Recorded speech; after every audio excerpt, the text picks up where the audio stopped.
Aluminum. Pinsin kong bago na kayo. Sa pinsin ko.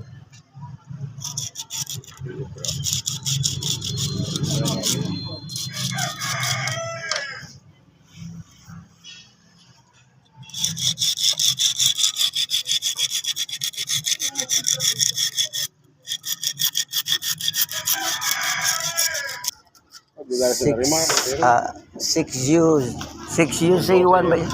6 U say one. Ito para dyan sa Isuzu. Hino itong dalawa. Yun, hino pa ito. Yung mga truck manager. Ito Mazda ito. Service ko yan.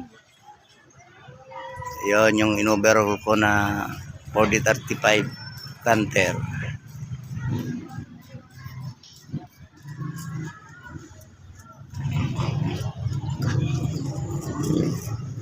Shout out pare. Yan magaling ko na padiho na radiator man. Lahat ng kalikutin, magaling yan. Galing na sa sulusugan. Sa mga butas. Luto na dito, baradong butas. Galing yan humagod ng Naano nga ako na. Sige mo raw ngayon mga Bailey Sabi ko yun na yung. Sabi ko, nagkatid ako sa mga nagsiservice sa Bailey certified barado. Buti na lang. Hindi tayo nagkamali ng troubleshooting. Ganun din, mangyayari. Overheat pa rin kung hindi nalinisan ng radiator.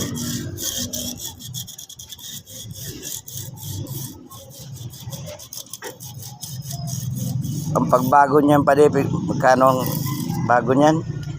25. Si Mami nagwa sa iyo ka. So bali papalitan ko na ito na clutch master. Si ano na, tagas na. Buo na, papalit ko diyan. Saka itong cross joint sa steering coupling. Ito.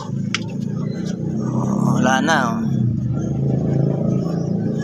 Wala nang bulitas. So buo na ito. Tanggalin lang ito at saka huhugutin pataas.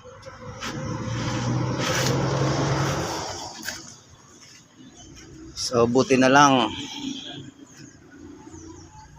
hindi ko muna dinesisyonan baklasin yung cylinder head nito. Dahil kung nagkataon na inuna ko yung cylinder head ay ganun pa rin o overheat pa rin. Kasi sobrang barado ng radiator. So yun ang sira. Hindi na ito mag-overheat.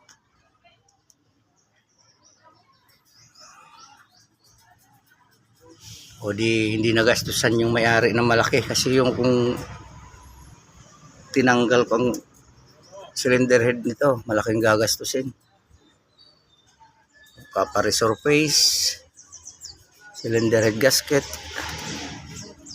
Yan. So yun, nililinis na lang kumpare ko yung radiator. Okay na to. Solve the problem.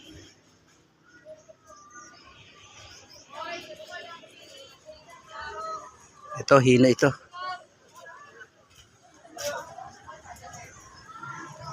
Dalawang hino, nandun pa yung fish dealer rin yan. Alright.